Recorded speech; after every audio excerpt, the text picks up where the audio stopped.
बिस्मिल्लाहिर्रहमानिर्रहीम। Cam dictionary में आज हम सीखेंगे एब initio calculations, quantum mechanical calculations which do not rely upon experimental data for solutions. यानी ऐसी कैलकुलेशंस जो कि एक्सपेरिमेंटल डाटा के ऊपर, एक्सपेरिमेंटल वैल्यूज़ के ऊपर बेस नहीं कर रही हूँ, उनको हम बोलते हैं एब initio calculations. And these calculations they involve linear combination of atomic orbitals। अगर हम इनको एक्सप्लेन करें तो हम यूँ कह सकते हैं कि कंप्यूटेशनल केमिस्ट्री का ऐसा मेथड जो कि बेस कर रहा होता है क्वांटम मैकेनिक्स के ऊपर, और इससे हम मॉलिक्यूल्स की जो बिहेवियर है उसको प्रिडिक्ट कर सकते हैं फ्रॉम द फर्स्ट प्रिंसिपल। अब फ्रॉम द फर्स्ट प्रिंसिपल से क्या मुराद है कि without relying on empirical data. अब ये जो टर्म है एब इनिशियो, इसका मीनिंग है फ्रॉम द बिगिनिंग, जो कि रेफ़र कर रही होती है कि इस मेथड में हम जो फिज़िकल पैरामीटर्स हैं like charge on the electron या जो स्पीड ऑफ लाइट है, इनको हम यूज़ करके क्या करें, we solve the Schrodinger wave equation for any molecular system.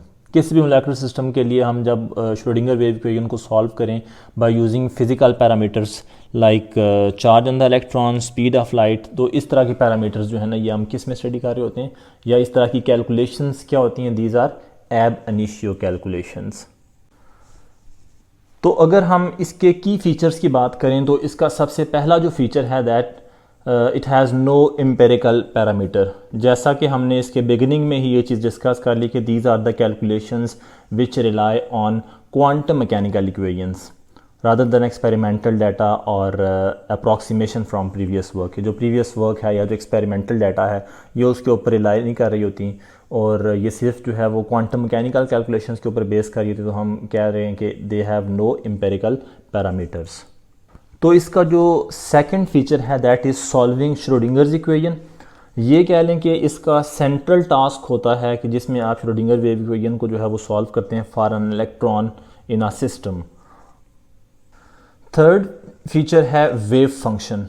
तो जो एब इनिशियो कैलकुलेशंस या जो मेथड है, इसमें हम इलेक्ट्रॉनिक वेव फंक्शन जो है वो फाइंड करते हैं किसी भी सिस्टम का, और उससे आगे हम क्या कर लेते हैं, फर्दर जो प्रॉपर्टीज़ हैं सिस्टम की वो हम फाइंड कर सकते हैं लाइक एनर्जी, डायपोल मोमेंट और मोलेकुलर ऑर्बिटल्स। ये सारी जो है फीचर आगे उससे डिराइव हो सकते हैं। Then accuracy versus computational cost. Ab initio calculations जो हैं ये हाईली एक्यूरेट होती हैं, लेकिन सेम टाइम क्या है, it is very expensive computational method, और इसके लिए सिग्निफिकेंट जो है वो कंप्यूटिंग पावर चाहिए, स्पेशली जो हमारे लार्जर सिस्टम्स होते हैं।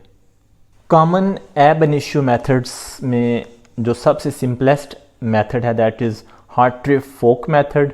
फिर हमारे पास है पास्ट हार्ट्री-फोक मेथड, और ये फर्दर कंप्राइज कर रहा होता है configuration interaction, then coupled cluster और मोलर-प्लेसिड पर्टर्बेशन थ्योरी के ऊपर।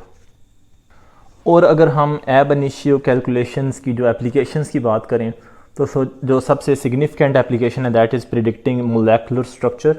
एब इनिशियो कैलकुलेशन से हम जो मॉलिक्यूल्स हैं उनकी bond length, bond angles and molecular geometries जो है वो उनको प्रिडिक्ट कर सकते हैं।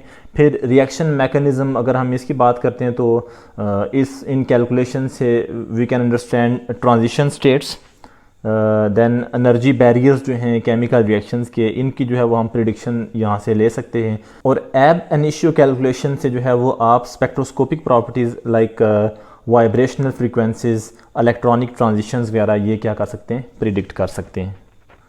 तो जहाँ पे हम इनकी इतनी एप्लीकेशंस की बात करते हैं, की एप्लीकेशन है मॉलिक्यूल्स जो है उनकी स्ट्रक्चर प्रिडिक्ट करना, रिएक्शन मैकेनिज़्म, स्पेक्ट्रोस्कोपी, लेकिन सेम टाइम अगर हम इनकी कुछ लिमिटेशंस की बात करें तो एब इनिशियो कैलकुलेशन या जो मेथड है ये लिमिटेड होता है स्मॉल मॉलिक्यूलर सिस्टम के लिए due to its computational cost, क्योंकि ये हाई कंप्यूटिंग जो है वो पावर के ऊपर बेस कर होता है, तो इस वजह से हम इसको सिर्फ लिमिटाइज कर देते हैं स्मॉलर मॉलिक्यूल्स के लिए। और जो लार्जर सिस्टम्स होते हैं उनके लिए फिर हम क्या यूज़ करते हैं, वो यूज़ DFT यानी डेंसिटी फंक्शनल थ्योरी।